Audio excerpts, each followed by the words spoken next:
नमस्कार. तृतीय वर्ष या वर्गातील मराठी विशेष घेतलेल्या विद्यार्थ्यांचं या व्याख्यानसत्रामध्ये स्वागत. मित्र, या व्याख्यानसत्रामध्ये आपण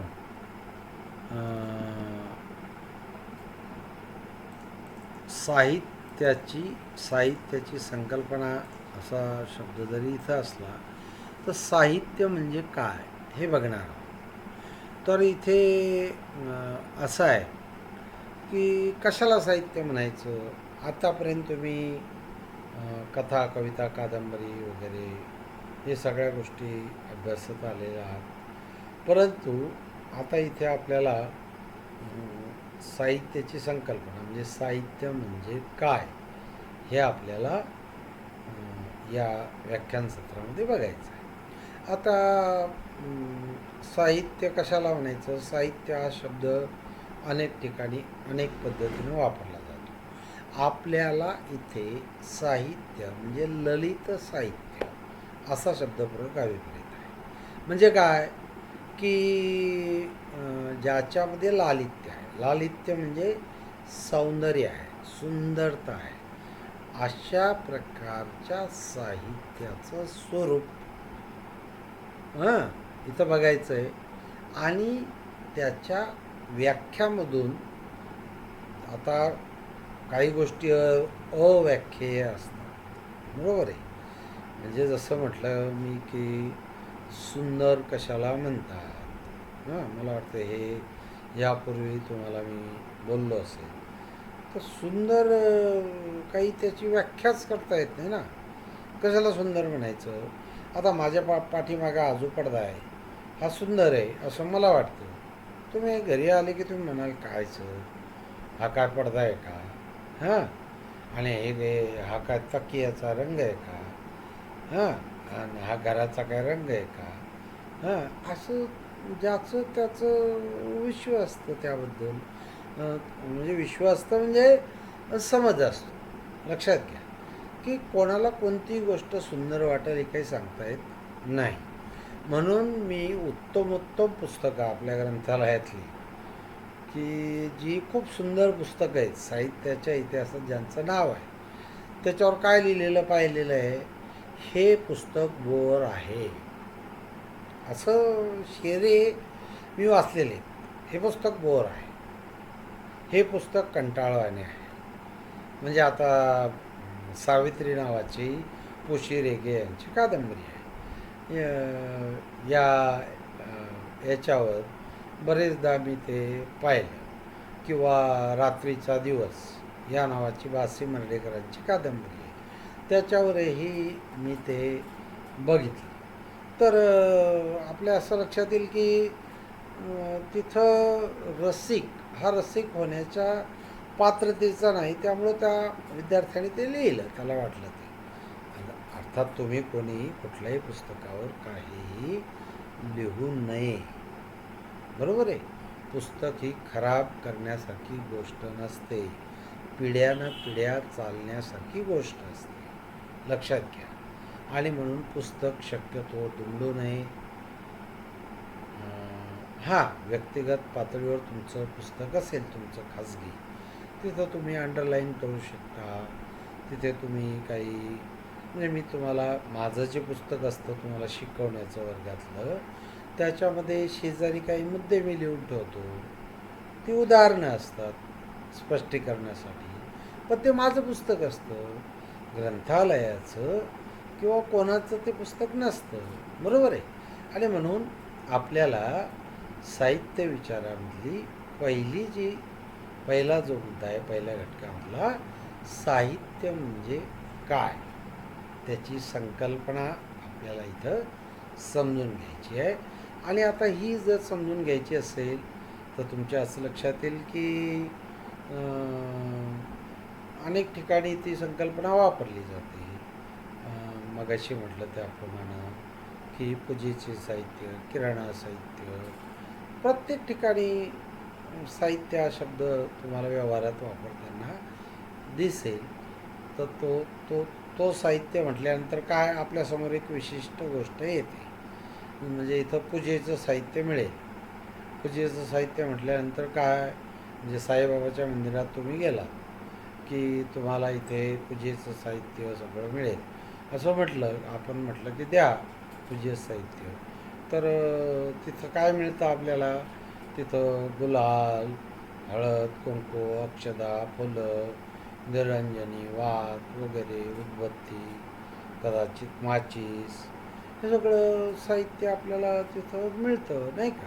तिथेही साहित्य हा शब्द वापरला जातो. परंतु इथली जी साहित्याची संकल्पना आहे, ती साहित्याची संकल्पना म्हणजे आपल्याला ललित साहित्याची संकल्पना समजून घ्यायची आहे. त्याच्यामध्ये दोन प्रकार आहेत. एक, भारतीय आपल्या विचारवंतांनी काही विचार मांडलेले आहेत. दोन, पाश्चात्य लोकांनी काही विचार मांडलेले आहेत ते. आता भारतीय विचार जे आहेत ते प्रामुख्याने संस्कृत अभ्यासकांनी मांडलेले विचार आहेत, बरोबर आहे. मराठीतले विचार त्यातले आपण फारसे घेतलेले नाहीत, कारण भारतीय म्हटल्यानंतर प्राधान्याने संस्कृत अभ्यासक जे आहेत, मोहम्मद, भामह, रुद्रट, आनंदवर्धन, अशी अनेक नावं आहेत. आता ती अशी जरा तुम्ही न ऐकलेली नावं तुम्हाला ओळखीची करून घ्यावी लागणार आहेत ज्यावेळी वर्ग चालू होईल. कारण आता आपल्याला काही सेमिस्टर सिस्टीम नाही आहे, त्यामुळं आपण ज्यावेळी कॉलेज चालू होईल त्यावेळी तुमच्या गोष्टी ह्या अधिक मला स्पष्ट करून सांगता येतील.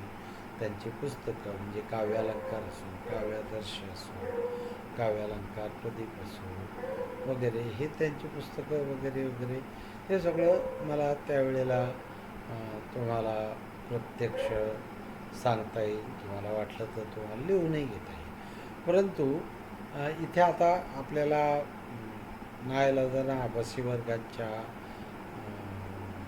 आहारी जाऊन हे सगळं करावं लागते.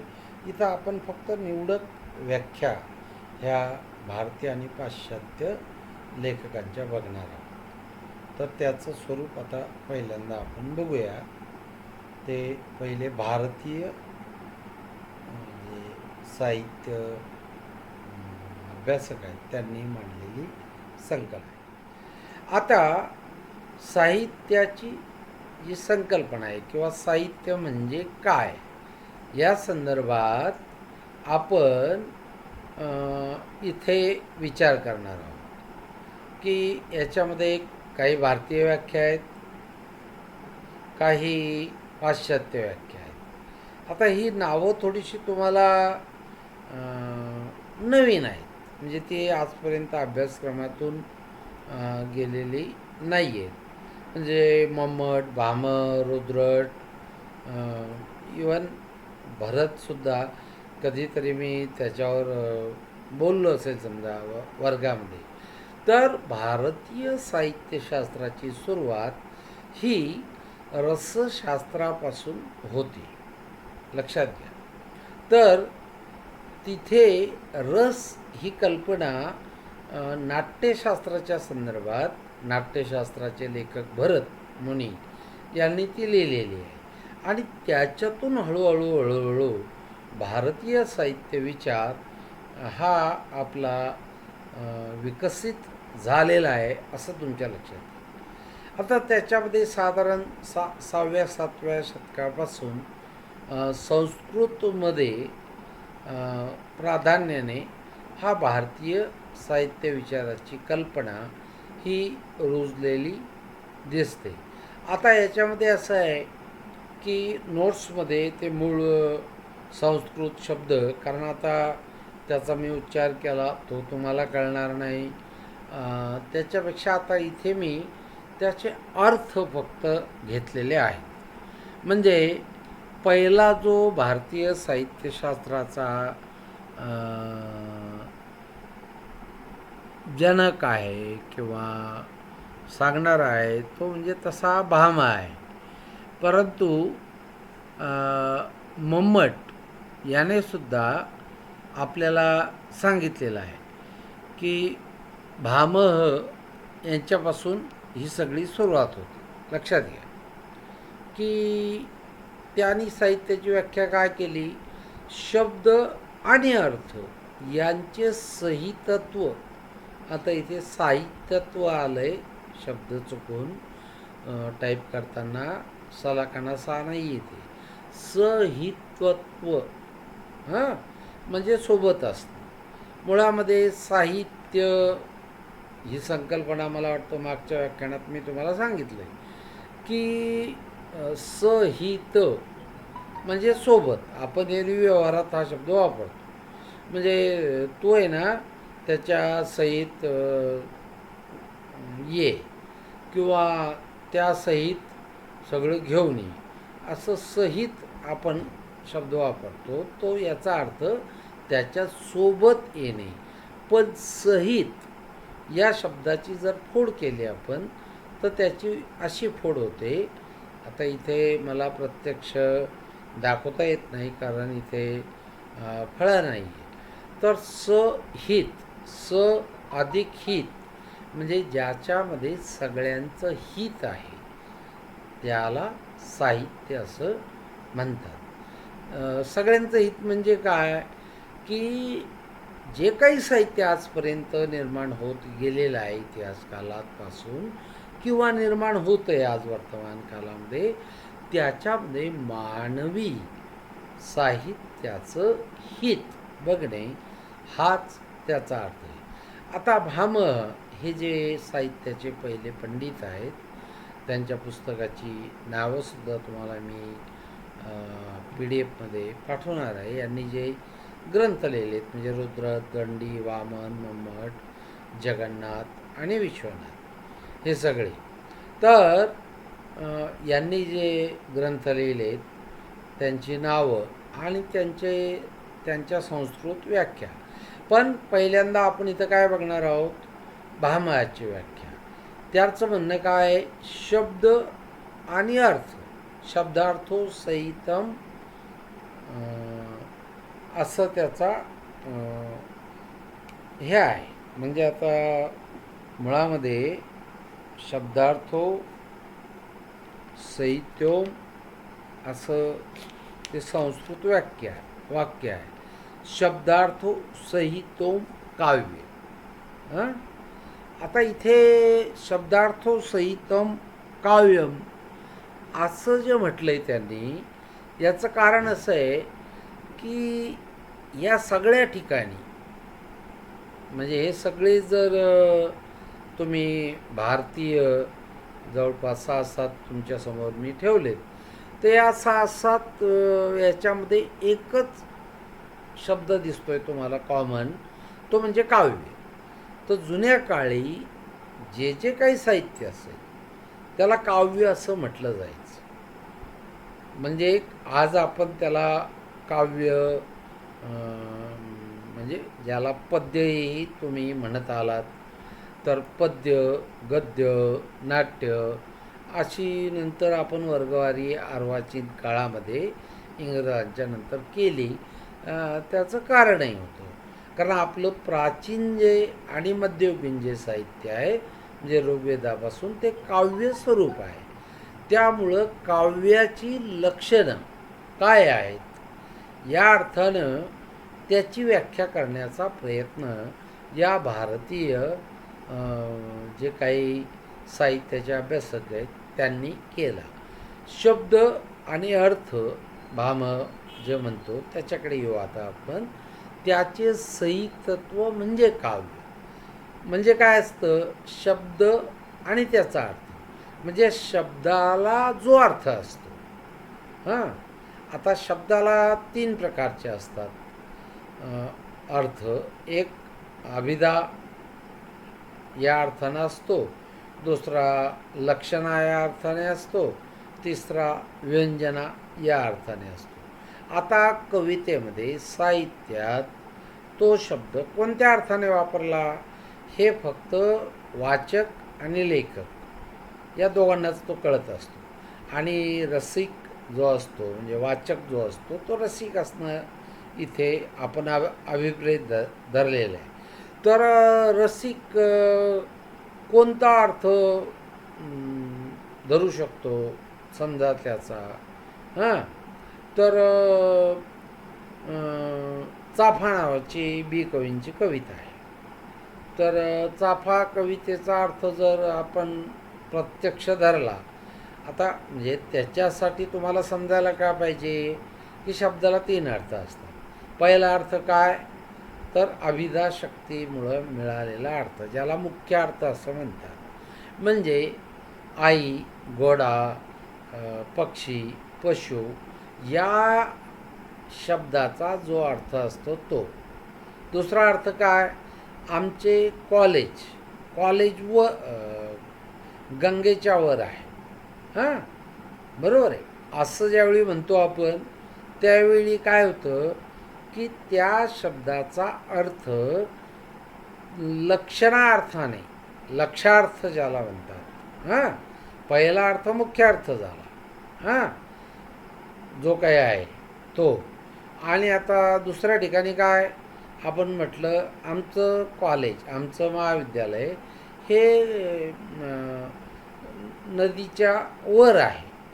आता तुम्ही बघा टेबलावर डस्टर आहे, हां, आणि इकडे काय म्हणतोय आपण की नदीच्या वर आहे. दोन्ही ठिकाणी शब्द सारखाच आहे, पण पहिल्या ठिकाणचा अर्थ जो आहे तो मुख्य अर्थ आहे की म्हणजे टेबलावर डस्टर आहे, याचा अर्थ काय, तो मुख्य अर्थ झाला. आणि इथं आमचं कॉलेज गंगेच्या वर आहे, हां, तर गंगेच्या वर याचा अर्थ काय, गंगा खाली आहे. जसं काही टेबल तुम्ही म्हटलात की टेबलवर डस्टर आहे, तसं गंगा खाली आहे आणि त्याच्यावर कॉलेज आहे, असं आहे का, तसा अर्थ इथं अभिप्रेत नाही. तर लक्षणेने, लक्षार्थाने तो अर्थ असा होतो की गंगेच्या पलीकडे, म्हणजे गोदावरी नदीला गंगा म्हणतात आपल्याकडे, आणि त्यामुळे ते कॉलेज गंगेच्या वरच्या बाजूने आहे, असा त्याचा अर्थ असतो. आता तिसरा जो अर्थ असतो तो लक्षणा या शब्दशक्तीमुळं मिळतो. तर लक्षणा म्हणजे काय की ज्याला व्यंग्यार्थ असं म्हणतात, हां, बरोबर आहे. चाफा नावाची कविता, आगगाडी आणि जमीन ही जी कुसुमाग्रजांची कविता, ही त्याचा खूप मोठं उदाहरण आहे. किंवा आपले नागा देशपांडे आहेत, हां, त्यांची कविता आहे, त्याच्यामध्येही लक्षार्थाचं खूप सुंदर उपयोग हा केलेला आहे. म्हणजे काही तुला असेच मी बोललो, काही तुला मी असेच बोललो, बरोबर.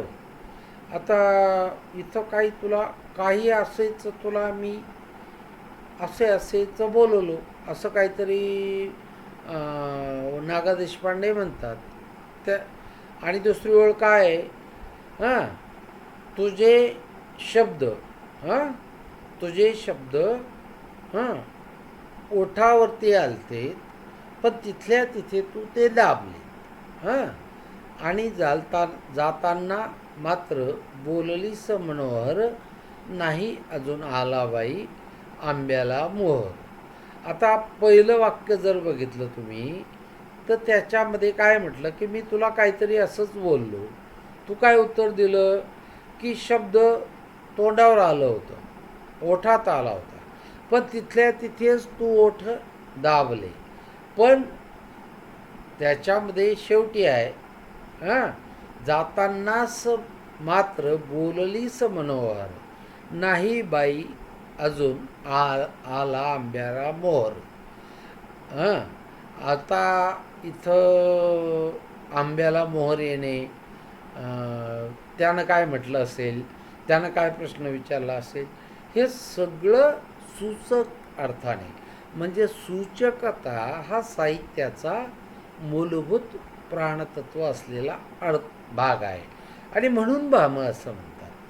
शब्द हां आणि त्याचा अर्थ याचं सहीतत्व कोणत्या प्रकारचं आहे, त्यांचं सहीतत्व जे आहे ते सहीतत्व म्हणजे काव्य.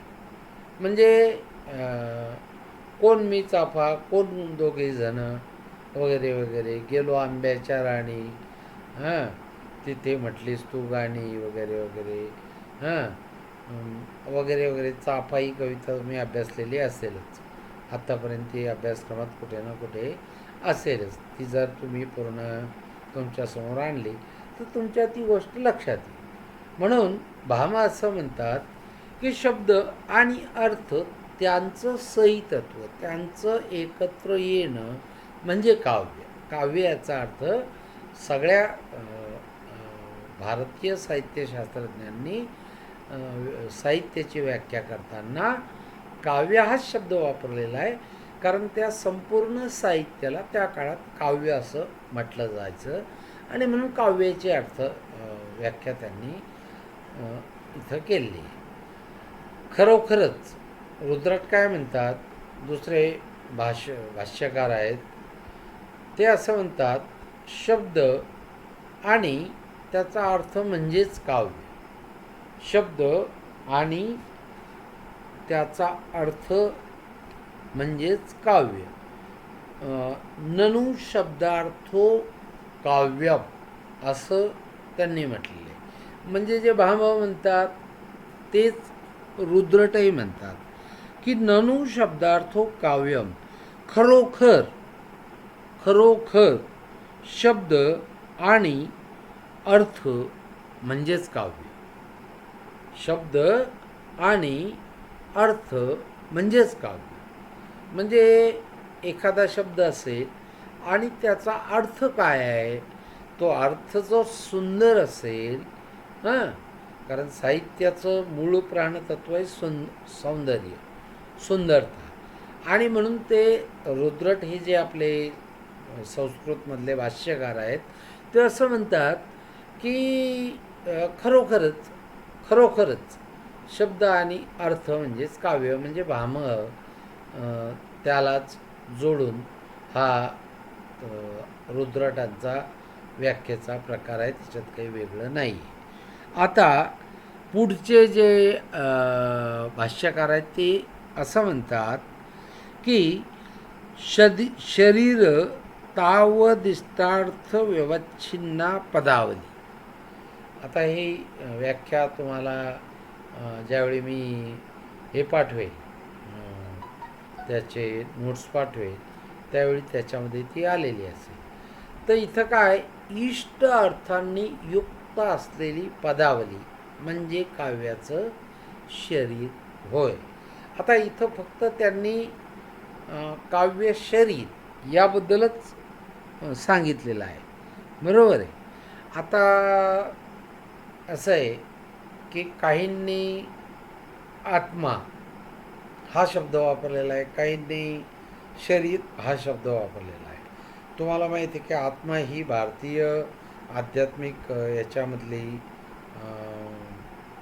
काय म्हणतात त्याला, भारतीय अध्यात्मामधली ही एक मान्यता आहे की आत्मा नावाची गोष्ट असते आणि शरीर नावाची गोष्ट असते, आणि शरीराला आत्म्याशिवाय अर्थ नाही, बरोबर आहे. म्हणजे माणूस मेला आपण असं म्हणतो, म्हणजे काय, तर माणूस मेला म्हणजे काय, त्याच्यातला आत्मा हरवला अशी एक आपल्याकडं समज आहे. आणि म्हणून इथं फक्त काव्य शरीर याचा विचार केला आहे. म्हणजे काव्याचं साहित्याचं बाह्यरूप, ती कथा असो कादंबरी असो काही असो, त्यांनी त्या काळात काव्य म्हणून विचार केला, एवढाच त्याचा मुद्दा आहे. आता इष्ट अर्थाने युक्त असलेली पदावली, आता इष्ट अर्थाने युक्त असलेली पदावली. आता इष्ट अर्थ कोणता, तर लेखकाच्या मनात जो आहे तो आणि रसिकापर्यंत जो पोचतो तो. नाही कशी म्हणू तुला म्हणते रे गीत. आता एक साधं हे गाणं आहे त्या मला वाटतं आरती प्रभूंनी ते लिहिलंय. नाही कशी म्हणू तुला म्हणते रे गीत. आता नाही कशी म्हणू, हां म्हणजे काय, तर तिला म्हणायचं आहे ना, काय काय पण आड येते रीत. पुढं काय म्हणते ती, पण आड येते रीत. नाही कशी म्हणू तुला म्हणते रे गीत, पण आड येते रीत. आता इथं रीत म्हणजे आपली जगण्याच्या पद्धतीमध्ये एक रीत आहे, प्रत्येकाच्या जगण्याची रीत आहे. तर ती असं म्हणते की नाही कशी म्हणू तुला म्हणते रे गीत, हां पण आड येते रीत. आता इथं तिनं एकदम, ती जी नायिका आहे तिनं एकदम इष्ट जे म्हणतात त्याला इष्ट अर्थाने युक्त असलेली पदावली वापरलेली आहे. पदावली म्हणजे काव्याची ओढ, बरोबर आहे. तर हे काव्याचं शरीर, आता हे शरीरच आपल्याशी बोलत असतं, बरोबर आहे. त्याच्या आतला आत्मा आपल्याला भावार्थाने कळतो. म्हणून दंडी असं म्हणतात की इष्ट अर्थाने, म्हणजे त्याला काहीतरी इष्ट अर्थ असला पाहिजे असं एखादं वाक्य किंवा पदावली म्हणजे काव्याचं शरीर. आणि हे शरीर तुम्हाला त्याच्या आत्म्याचा प्रत्यय देईल, तर ते साहित्य होय. आता वामन काय म्हणतात की रीती. रीती म्हणजे विशिष्ट गुणांनी युक्त अशी पदरचना. आता इथं त्यांनी आत्मा हा शब्द वापरला, बरोबर आहे. अगोदरच्या दंडींनी काय वापरलं, काव्य शरीर म्हणजे काव्याचं बाह्य रूप, म्हणजे कलाकृतीचं बाह्य रूप, दिसते कशी ती, हां वाक्यरचना कशी काय वगैरे, हे वापरले. पण यांनी आत्म्याची भाषा इथं वामनांनी केली की रीती म्हणजे पद्धत. रीती म्हणजे काय, आपण म्हणतो आमच्याकडे ही रीत नाही आहे. रीत नाही म्हणजे काय, आता आमच्याकडे हुंडा देण्याची रीत नाही म्हणजे काय, की आमच्याकडं हुंडा देण्याची रीती नाही आहे म्हणजे पद्धत नाही. तर रीती म्हणजे विशिष्ट, आता साहित्याच्या संदर्भात रीती म्हणजे काय, तो विशिष्ट गुणांनी युक्त अशी पदरचना. हां आता विशिष्ट गुण कोणते, हां हे एक आपल्याला समजून घ्यावं लागेल ना. तर विशिष्ट गुण म्हणजे काय, मी सांगितलं तेच, की जास्तीत जास्त सूचकता असणारे जे शब्द असतात ते ज्याच्यामध्ये आहेत ते, हां म्हणजे ते कथा असो, कविता असो, काही असो. आता उदाहरणार्थ समजा आपण काव्य सोडून देऊ विषय, कादंबरी या विषयी. कादंबरीमध्ये कोसला नावाच्या कादंबरीमध्ये कादंबरीची सुरुवात अशी आहे की माझे नाव पांडुरंग सांगवीकर, वय वर्ष 25, तुम्हाला सांगण्यासारखं इतकंच. आता असं पहिलीच ओळ येते. आता पुढची कादंबरी वाचण्याचं काय कारण आहे आपल्याला, नाही का. त्याने एकाच ओळीत सांगितलं ना, विशिष्ट गुणांनी युक्त, हां अशी पदरचना. हां तर हे एक वाक्य, पदरचना म्हणजे वाक्य, नाही का. पद म्हणजे शब्द, नाही का. तर इथं विशिष्ट गुणांनी युक्त आहे म्हणजे तो काय म्हणतो की मी पांडुरंग सांगवीकर, वय वर्ष 25, तुम्हाला सांगण्या इतकंच, एवढंच, बरोबर आहे. आता इथंच कादंबरी संपायला पाहिजे होती, पण मग संपूर्ण कादंबरी ही त्याच्या 25 वर्षाचा दांडोळा घेत घेत घेत पुढे जाते, कोसलाई कादंबरी. तर अशा प्रकारचे विशिष्ट गुण हां हे त्या लेखनामध्ये असले पाहिजेत, त्याची ती पद्धतीमध्ये असले पाहिजे. आता मम्मट काय म्हणतात की दोषरहित. हां, म्हणजे मम्मट हे जे पंडित आहेत, संस्कृत पंडित, साहित्याचे अभ्यासक, ते काय म्हणतात की दोषरहित म्हणजे त्याच्यामध्ये कुठलाही दोष असू नये अशा प्रकारची रचना. पहिला शब्द. आता बघा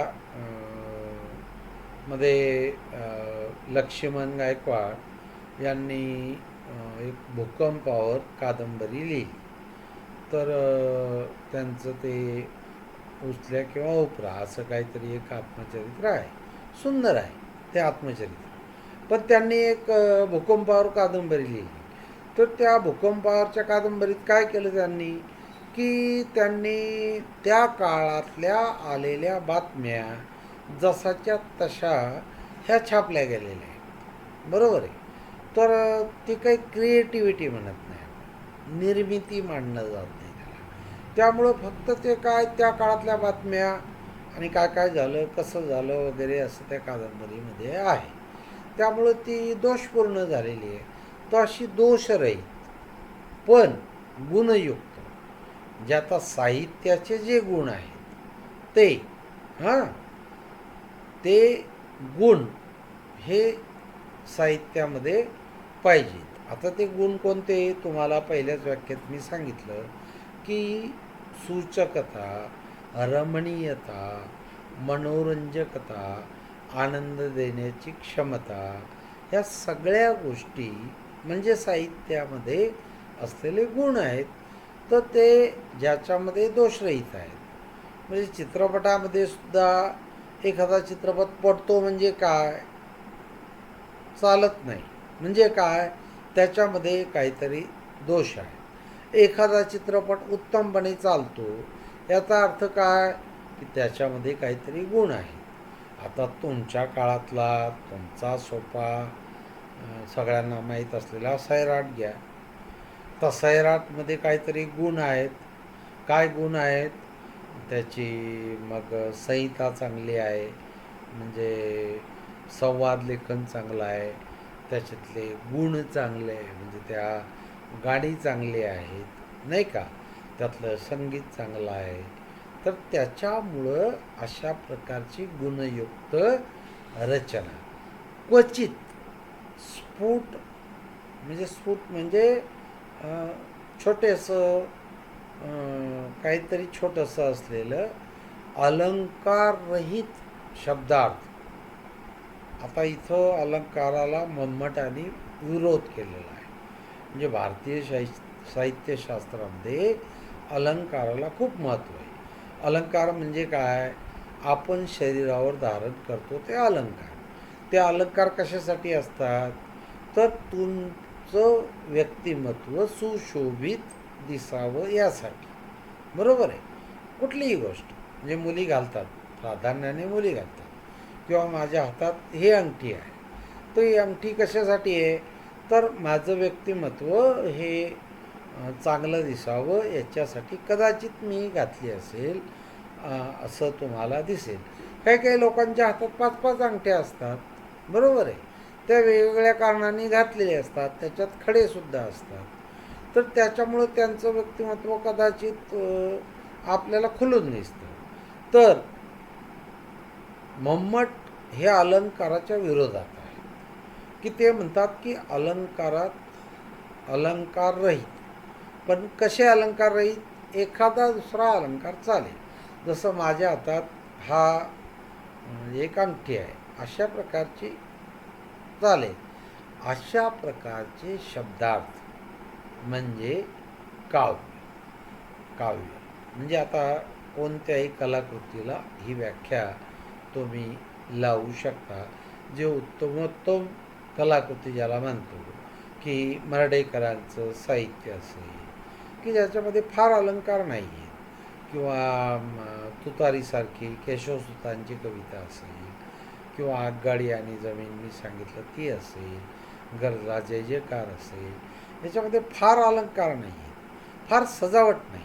अलंकार याचा अर्थ तुम्हाला सजवणं. तसंच साहित्याच्या क्षेत्रात वेगवेगळे शब्दालंकार, अर्थालंकार अशा प्रकारचे अलंकार आहेत. तुम्ही ते यापूर्वी 11वी-12वीला किंवा 9वी-10वीपासून शिकलेले आहात. अलंकार म्हणजे काय, तर अलंकार रहित अशा प्रकारचे अलंकार नको. पण क्वचित क्वचित आणि स्फुट अशा प्रकारचे अलंकार रहित शब्दार्थ. पुन्हा इथं तोच प्रश्न आहे, शब्दाचा अर्थ म्हणजे अशा प्रकारचं शब्दार्थ म्हणजे काव्य होय.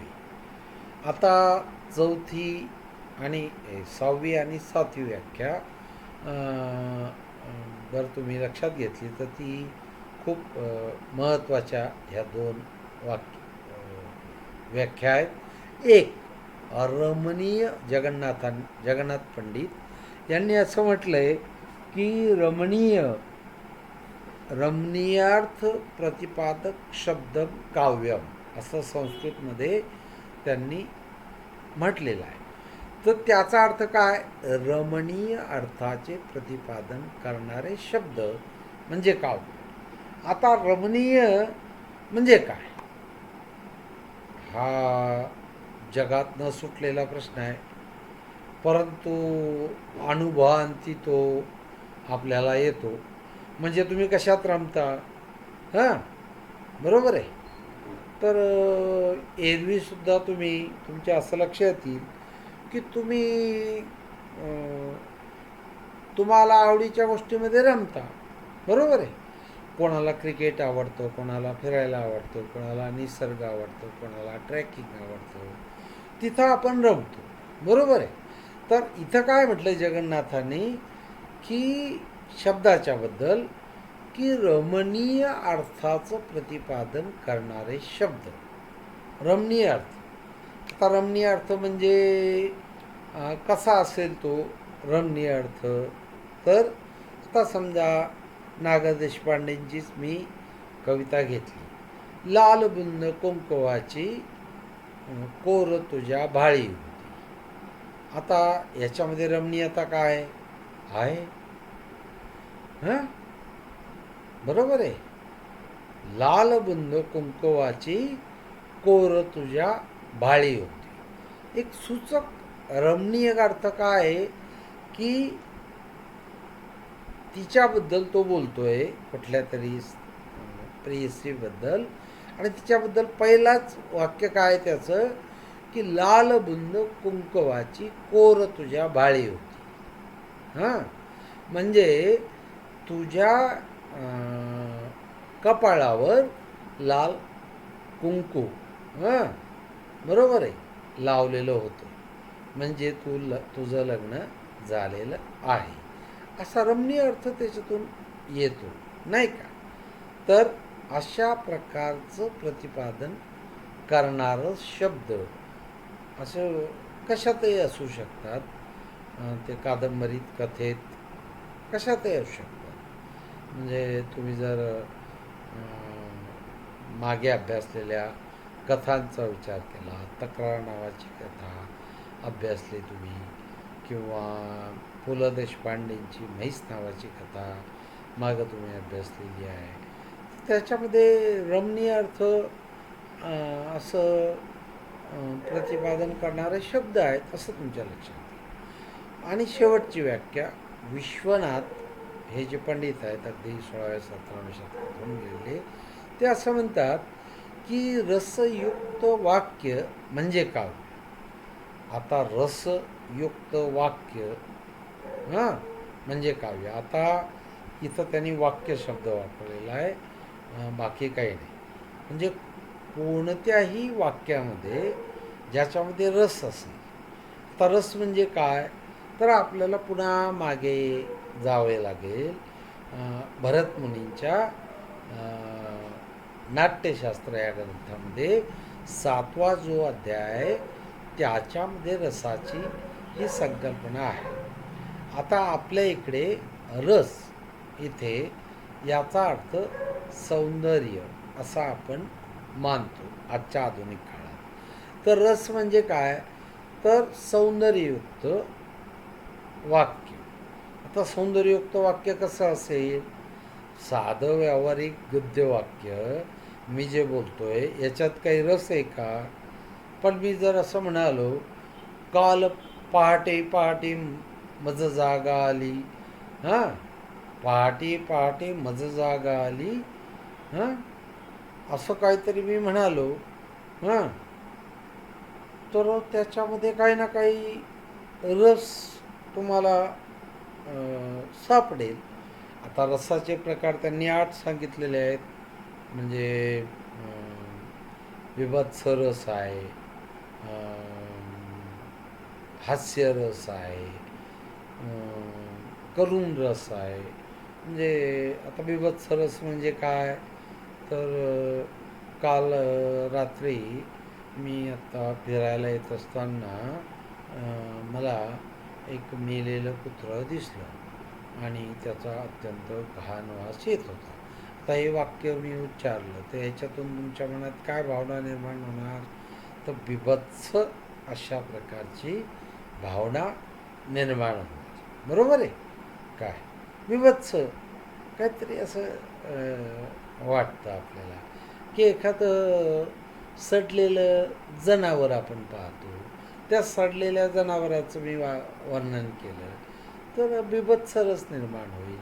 पण आता तुम्ही टी व्हीवर जे बघता निरनिराळ्या कपिल शर्मा शो असेल किंवा आमच्या हास्ययात्रा वगैरे टी व्हीवरच्या ज्या याच्या हे आहेत मालिका आहेत, तर त्याच्यामध्ये तुमच्या असं लक्षात येईल की हास्य रसयुक्त अशा प्रकारची वाक्य असतात आणि ते आपल्याला सुंदर वाटतं. किंबहुना आजकाल तर आपण जास्त अशाच प्रकारचे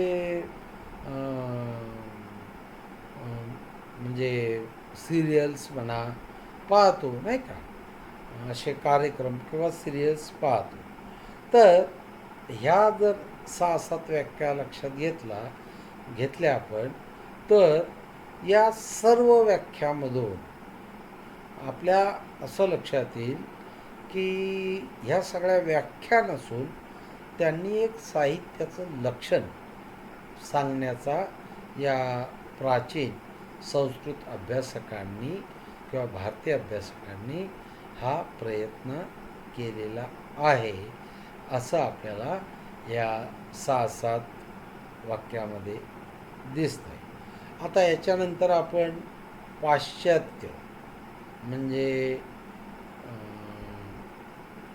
बाहेरच्या देशातल्या लोकांनी केलेल्या ज्या व्याख्या आहेत त्या अधिक स्पष्ट आहेत. पण तिथे सुद्धा काव्य हा शब्द प्राधान्याने हा येतो. की जॉन्सन नावाचे अभ्यासक आहेत, त्यांनी काय म्हटलं की विचाराला सहाय्य म्हणून कल्पना आणून सत्य व आनंद एकत्रित निर्माण करण्याची कला म्हणजे काव्य. आता याच्या जॉन्सनच्या वाक्यात थोडीशी गडबड आहे. ती अशी की सत्य हे म्हणजे जीवन सत्य जे काही लेखकाला अनुभवाला आलेलं असतं ते, म्हणजे सत्य म्हणजे खरं हे वेगळं. बरोबर आहे?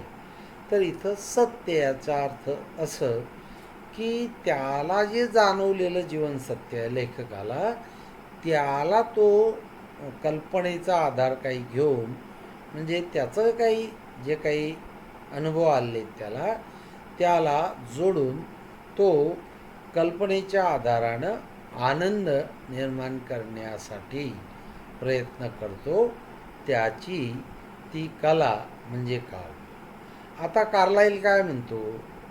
कवी कार्लाईल आणि विचारवंतही आहेत, त्यांनी लयबद्ध विचार असा विचार मांडलेला आहे.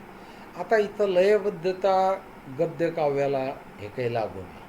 लयबद्धता ही कवितेला जास्त लागू पडणारी आहे आणि त्यांनी ते म्हटलं आहे की लयबद्ध विचार म्हणजे काव्य. म्हणजे साऱ्यासाठीच केले तुझ्या सगळ्या जन्माची सरण सगळे सोयरे कधी जातात दुरून. म्हणजे आता इथं किंवा रंगोनी रंगात साऱ्या रंग माझा वेगळा, हां, गुंतणी गुंत्यात साऱ्या पाय माझा मोकळा. आता असं सुरेश भटांनी म्हटलं आहे. आता याच्यामध्ये एक लयबद्धता आहे. रंगुणी रंगात साऱ्या रंग माझा वेगळा, असा उच्चार करावा लागतो की नाही. म्हणजे रंग असं जर म्हटलं तर रंगोनी रंगात साऱ्या रंग माझा वेगळा असं म्हणता येतं का? ते तसं म्हणता येत नाही. रंगुणी रंगात साऱ्या रंग माझा वेगळा, गुंतुनी गुंत्यात साऱ्या पाय माझा मोकळा. अशा प्रकारचे लयबद्ध विचार हां ज्याच्यामध्ये आहेत, हां, त्याला कार्लाईलने काव्य म्हटलं आहे. आता इथं काय म्हटलं आहे सुरेश भटांनी की लयबद्ध विचार. आता याच्यामध्ये लयता आहे नाही का, आणि विचार आहे की सगळ्या रंगामध्ये मी रंगलो आहे, पण माझा रंग वेगळा आहे आणि मी अनेक याच्यात गुंतलो, गुंतुनी गुंत्यात अनेक गुंत्यामध्ये मी गुंतलो. पण हां बरोबर आहे, गुंतुनी गुंत्यात साऱ्या पाय माझा मोकळा. मी अनेक ठिकाणी गुंतलो, पण मी माझा पाय मोकळा ठेवला. म्हणजे इथं लयबद्धताही आहे आणि विचार आहे. अशा प्रकारची अर्थ इथं कार्लाईलला अभिप्रेत आहे. विल्यम वर्ड्सवर्थ हे काय म्हणतात की spontaneous overflow of powerful feelings, म्हणजे भावनेचा उत्कट उत्स्फूर्त उद्रेक म्हणजे काव्य. बरोबर आहे. आता असं आहे की तुम्ही जर असं म्हटलं की कविता लिहायची आपल्याला आणि लिहायला बसायचं, म्हणजे मी तर प्रयोग केला आहे माझ्या आयुष्यामध्ये की मी माझ्या भावना ज्या वेळेला अत्यंत उत्कट झालेल्या आहेत त्यावेळेला मी कविता लिहिलेल्या आहेत आणि मी ठरवून काही कविता लिहिल्यात आणि मी त्या मॅगझिनकडे पाठवल्या. तर ज्या खरोखर स्पॉन्टेनियसली म्हणजे उत्कटपणे आलेल्या होत्या त्या सगळ्या कविता प्रसिद्ध झाल्या आणि मी ज्या ठरवून लिहिलेल्या होत्या. आता ठरवून म्हणजे काय की आम्ही तुम्हाला गोदात रंगला वगैरे असं काहीतरी एखादा विचार देतो आणि त्याच्यावर कविता लिहायला लावतो. मग तुम्ही ती कविता लिहिता.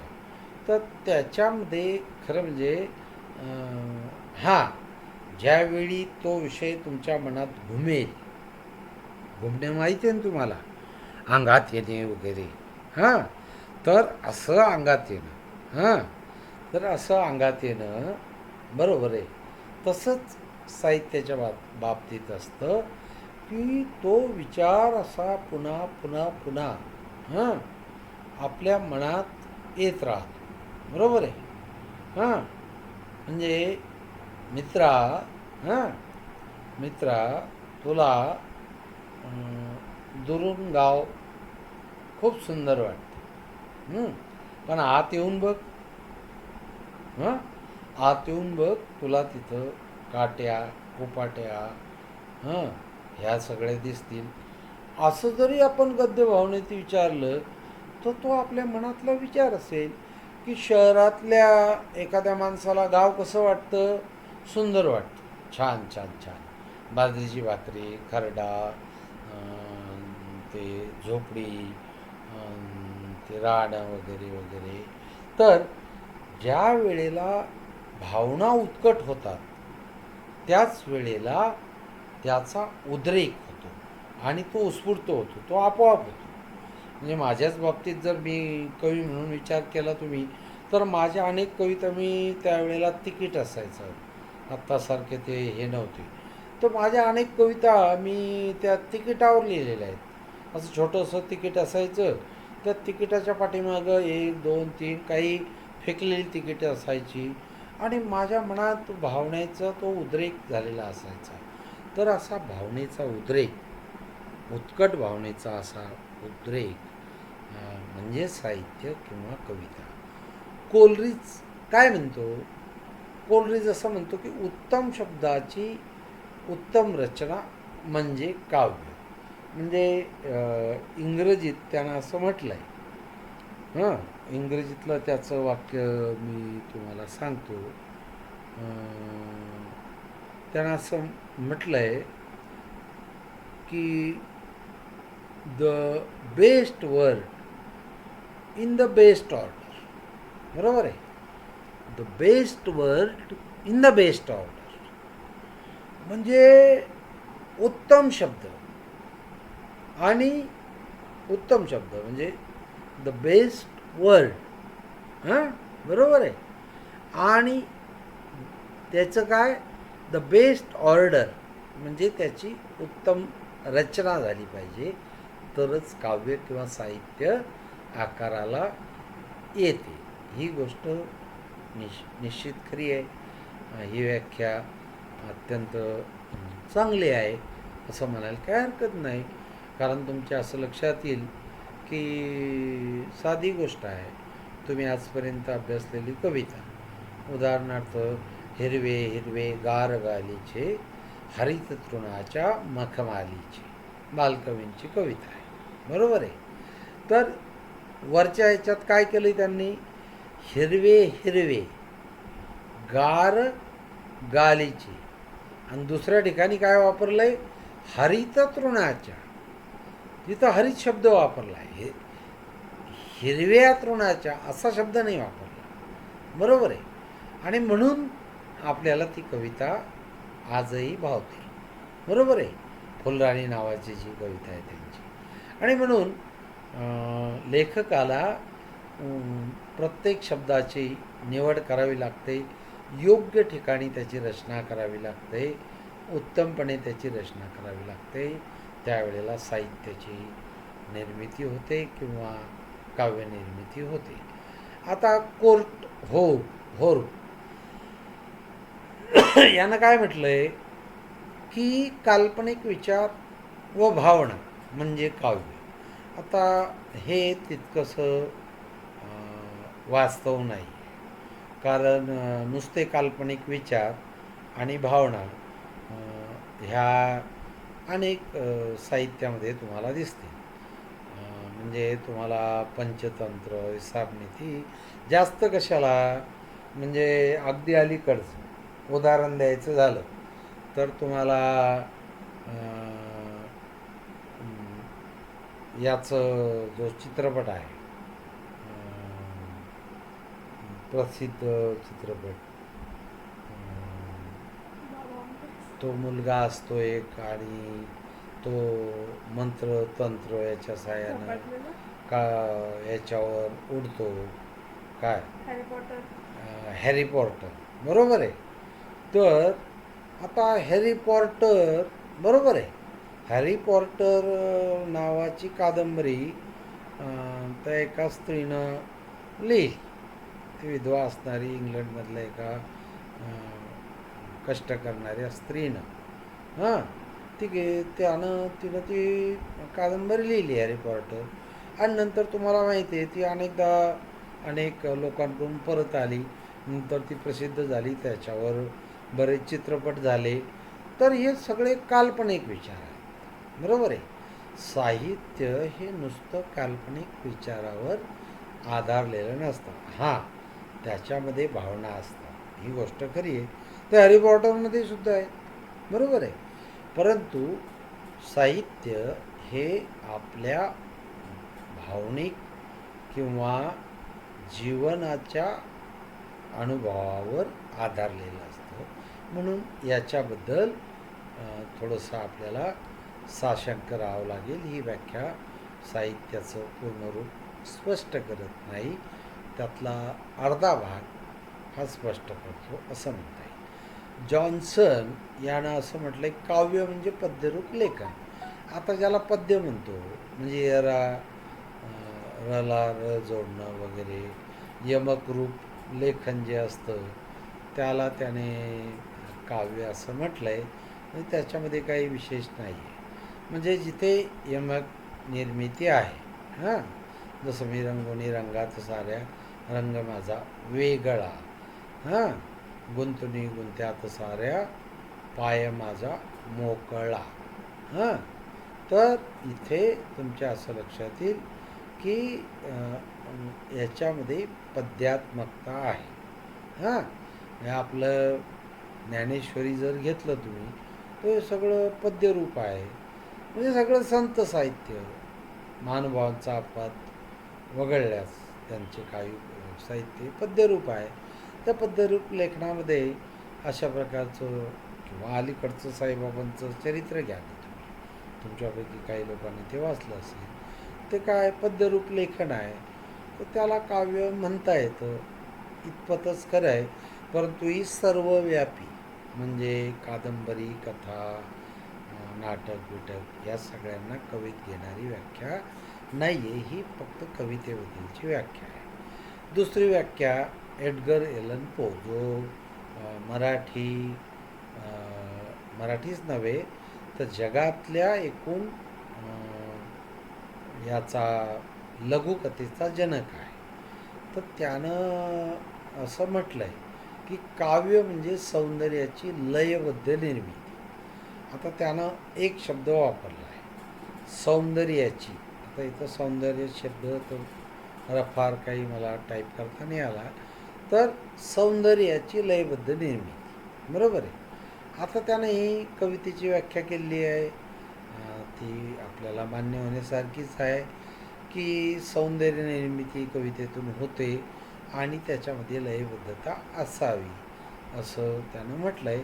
त्याच्या काळात 2 शतकापूर्वी लयबद्धता किंवा आपल्याकडे सुद्धा मागच्या शतकात लयबद्धता हेच होतं. मुक्त छंद हा नंतर 1930 नंतर आलेला आहे. तर त्याच्यामध्ये लयबद्धता असतेच असं नाही, तरीही त्याला आपण काव्य म्हणतो. जेजुरी नावाचं जे काव्य आहे खूप प्रसिद्ध आहे अरुण कोलटकरांचं. ते जर तुम्ही पाहिलं तर तुमच्या असं लक्षात येईल की त्याच्यामध्ये लयबद्धता नाही आहे, बरोबर आहे. परंतु तरीही ते उत्तम काव्य आहे की जगप्रसिद्ध काव्य झालेलं आहे ते. केबल नावाचे आणखी एक पाश्चात्य विचारवंत आहेत. त्यांनी मात्र काव्य जरी म्हटलं असलं तरी त्यांनी साहित्याची ती व्याख्या म्हणून आपण ते बघितली पाहिजे की उचंबळून येणाऱ्या, म्हणजे उचंबळून येणाऱ्या भावना, हां, आणि त्याला आपण कल्पनेची साथ देऊन त्याला मिळालेली वाट म्हणजे काव्य. आता ती जी वरची व्याख्या जी आपण पाहिली की स्पॉन्टनेस ओव्हरफ्लो ऑफ पॉवरफुल फिलिंग्स वर्ड्सवर्थची, तशाच प्रकारची यांची केबलची व्याख्या आहे की आपल्या भावना उचंबळून येतात. म्हणजे कधी कधी काय होतं की एखादी गोष्ट म्हणजे व्यवहारामधली गोष्ट समजा तुम्हाला, साहित्यातली नाही, की आपल्याला असं उचंबळून येतं की हे कोणाला तरी सांगितलंच पाहिजे, बरोबर. आता उदाहरणार्थ मी जर इथं टोपी घालून आता व्याख्यान देत असतो, हां, समजा आत्ताचं माझं हे व्याख्यान सत्र जे आहे याच्यामध्ये मी एक ते जो सर्कसमध्ये एक हे असतो ना, काय म्हणतात त्याला, जादूगार असतो कधी कधी किंवा तो जोकर असतो नाही का, तर तो अशी एक टोपी घालतो नाही का. अशी टोपी घालून जर मी आलो असतो तुमच्यासमोर आणि मी तुमच्यासमोर बसून व्याख्यान दिलं असतं आता हेच, तर तुमच्या भावना उचंबळल्या असत्या. तुम्ही तुमच्या कुठल्या तरी मित्राला सांगितलं असतं, अरे आमचे सर नाही का काल आहे ना ते अशी गोंड्याची टोपी घालून आले होते वगैरे वगैरे वगैरे. पण तुम्हाला ते राहणारच नाही, नाही का. तर अशाच प्रकारच्या जीवनामध्ये आपल्या काही भावना हां उचंबळून येत असतात. हां, त्या भावना उचंबळून येतात म्हणजे बाहेर पडायला त्यांची इच्छा असते, हां, परंतु त्याला व्यावहारिक पातळीवर व्यक्त होता येत नाही. हां, आता तो वर्गात असता तुम्ही तर मी त्याचं सविस्तर विवेचन केलं असतं की अशा प्रकारच्या भावना आपल्याला व्यक्त का करता येत नाही. तर ते मला वाटतं कधीतरी तुम्हाला मी बोललो असेल की माणसाला किती मनं असतात वगैरे वगैरे. तर अशा प्रकारच्या भावना व्यक्त आपल्याला व्यवहारात करता येत नाही, तर त्या साहित्यात व्यक्त करता येतात आणि त्याला कल्पनेची जोड देऊन हां त्याला आपण एक वाट करून देतो आणि त्याच्यातून काव्यनिर्मिती किंवा साहित्य निर्मिती आपल्याला होते असं म्हणता येईल. रस्किन हा एक पाश्चात्य विचारवंत आहे. त्यानं असं म्हटलं की उदात्त भाव, बरोबर आहे, उदात्त भावना. आता उदात्त भावनाच प्रत्येकजण व्यक्त, उदात्त म्हणजे काय की ज्या जगाला काही शिकवणाऱ्या आहेत, ज्ञान देणाऱ्या आहेत, अशा भावना प्रत्येक वेळी आपल्या मनात येतीलच अशातला काही भावना नाही, विचार नाही. म्हणजे शेतकऱ्यांच्या आत्महत्या या विषयावर समजा माझं मन खवळून उठलं, तर ते उदात्त असेल का? तर ते उदात्त असू शकत नाही. की मी असं आत्ताच्या आत्ता समजा असं म्हणालो की खून करावा त्या प्रत्येकाचा की ज्याने माझ्या पिकाला भाव दिला नाही. खून करावा त्या प्रत्येकाचा की ज्याने माझ्या धान्याची किंमत केली नाही. आता इथं ह्या उदात्त भावना असू शकत नाहीत, नाही का? ह्या काही चांगल्या भावना नाही आहेत खून करणे, पण माझ्या मनात येतात, शेतकऱ्याच्या मनात येतात. बरोबर आहे की मी शिव्या देतो त्या निसर्गाला. हां आता शिव्या देणं ही कल्पनाच. आत्ता आपण पाहतो पाऊस खूप प्रचंड पडला आहे. अनेक शेतकऱ्यांच्या पिकांचं परिस्थिती काय तुम्ही बघता. आता अनेक शेतामध्ये पाणी प्रचंड भरलं आहे, नाही का? आणि ते काही म्हणजे शेतं मी तर अशी पाहिली की त्यांच्या आता म्हणजे आजच मी पाहिलं की कोकणातल्या भात शेतीमध्ये तुमच्या असं लक्षात येईल की भात शेतीमध्ये जी साळ असते, जे ज्याच्यापासून भात येतो, त्याची उंची किती असते? हातभर असते, नाही का? आता हातभर जर पाणी शेतात माझ्या मी पाहिलं तर माझ्या मनात उदात्त हां भावना येऊ शकतील का त्या निसर्गाविषयी? मी तर त्याला शिव्याच देणार ना, बरोबर आहे. तर ते काय आपल्याला मान्य करता येणार नाही रस्किनचं की प्रत्येक भावना उदात्तच असते. पण त्यानं म्हटलं आहे त्याची अपेक्षा योग्य आहे, कारण चांगल्याच भावना साहित्यातून व्यक्त कराव्या, उत्तम भावना व्यक्त कराव्या. परंतु दुसरा जो मुद्दा आहे त्याचा की कल्पनेच्या साह्याने, आता मी असं गृहीत धरतो की भावना कोणत्याही भावनेची हां कल्पनेच्या साह्याने झालेली अभिव्यक्ती म्हणजे मांडणी म्हणजे व्यक्त होणं. आता व्यक्त आपण एरवी व्यवहारात होत असतो, पण अभिव्यक्ती म्हणजे काय? अभि आणि व्यक्ती असं जर तुम्ही त्या शब्दाची फोड केली तर अभि म्हणजे सुसंस्कारित हां बोलणं किंवा लिहिणे, बरोबर आहे. म्हणजे तुमच्या असं लक्षात येईल की काही लोक शिवराळ भाषेत बोलतात.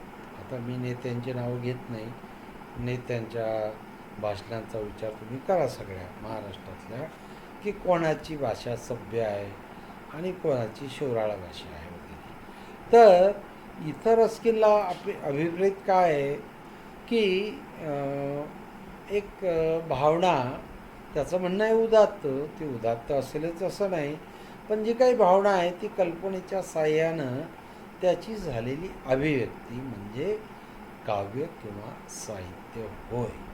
तर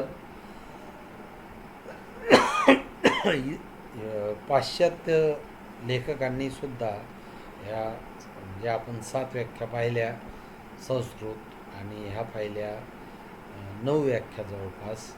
तर ह्या सगळ्या व्याख्या मूळ इंग्रजीत किंवा संस्कृतमध्ये तुम्हाला त्या पाठ करणं वगैरे शक्य नाही, तर त्या मराठीत मुद्दाम मी तुम्हाला दिल्यात. काही ठिकाणी शब्दांचं थोडीशी गडबड झालेली आहे, ती समजून घ्या.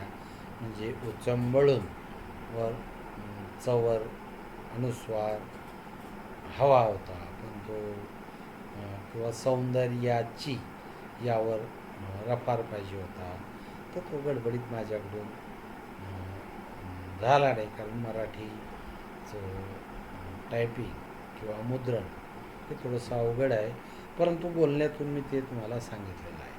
तर या सगळ्यांनी बहुधा सगळ्या लोकांनी साहित्याला काव्य म्हणूनच हा विचार केलेला आहे.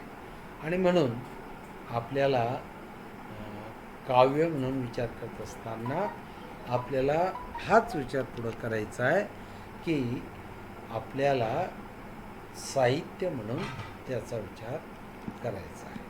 आता पुढच्या याच्यामध्ये आपण पुढचा भाग बघूया. धन्यवाद.